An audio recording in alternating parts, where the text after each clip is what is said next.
Renata Ines Yusniar, kelas 3 BD4, absen 24, akan menjelaskan tentang dampak COVID-19 pada perubahan perilaku konsumen dan perubahan pelaku bisnis.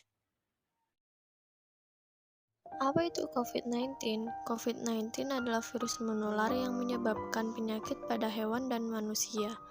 Virus tersebut awalnya terjadi di Wuhan, Tiongkok, yang akhirnya saat ini menyebar menjadi virus global. Dan di Indonesia sendiri, sejak diterapkannya social distancing, self-quarantine, dan isolasi, hal tersebut mempengaruhi perubahan pasar di Indonesia.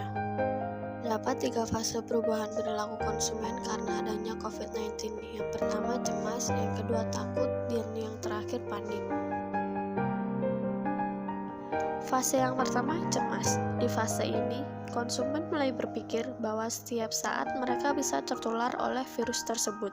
Maka dari itu, mereka mulai hidup sehat dengan memakai masker, mencuci tangan berkali-kali dalam sehari, dan mengkonsumsi vitamin, yang mendorong mereka untuk membeli masker, hand sanitizer, tisu basah, obat flu, dan beragam vitamin untuk meningkatkan imunitas tubuh agar sulit tertular virus tersebut.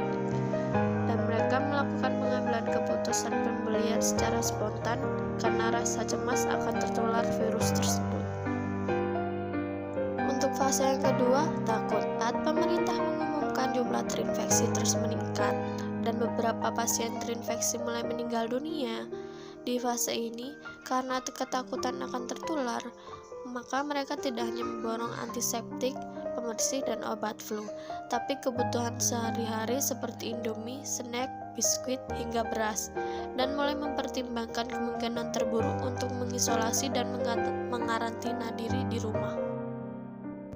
Fase yang terakhir, panik. Ketika jumlah korban meninggal dunia mulai melonjak tajam dan pemerintah mulai mengeluarkan beragam kebijakan penanganan seperti lockdown, penutupan tempat-tempat keramaian, karantina, isolasi, hingga libur kantor atau sekolah dan ibadah di rumah. Di fase ini konsumen sudah betul-betul takut keluar rumah untuk berbelanja dan memutuskan tinggal di rumah selama berhari-hari dan memilih alternatif tempat belanja yang paling aman seperti belanja online melalui marketplace atau minimarket dan convenience store yang berlokasi tak jauh dari rumah. Selanjutnya, dampaknya fenomena COVID-19 pada pelaku usaha. Yang pertama, banyak outlet yang terpaksa tutup sementara, dan yang kedua, omset pelaku usaha menurun.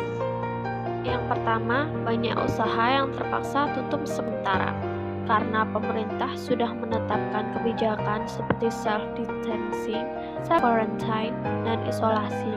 Maka banyak usaha yang mulai menutup usaha karena kebijakan tersebut agar karyawannya aman dari virus COVID-19.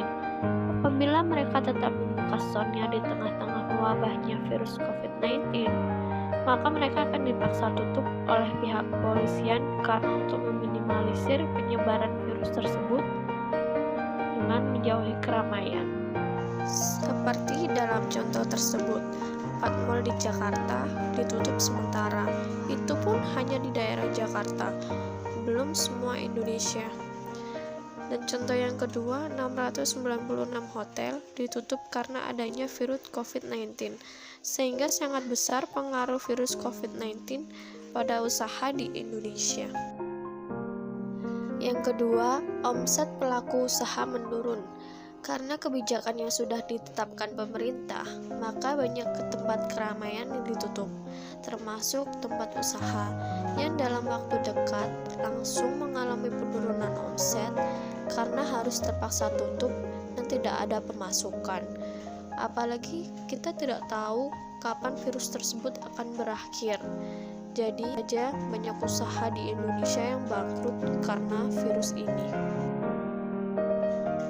Dalam artikel yang saya cantumkan, banyak usaha yang omsetnya menurun hingga 50-60%. Apabila mereka tidak melakukan perubahan dalam menjalankan bisnisnya, maka usaha mereka akan bangkrut. Apabila saya sebagai pelaku bisnis, maka hal yang saya lakukan adalah dengan memaksimalkan penggunaan teknologi. Karena selain memastikan bahwa konsumen kita aman dari penyebaran virus, mereka juga dapat membeli produk kita dengan mudah.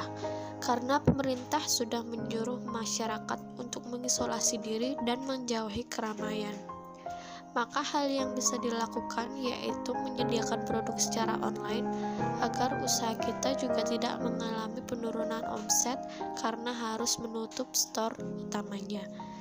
Jadi, memaksimalkan penjualan melalui online dengan menggunakan teknologi yang saat ini semakin mudah diakses seperti melalui marketplace, website, maupun media sosial.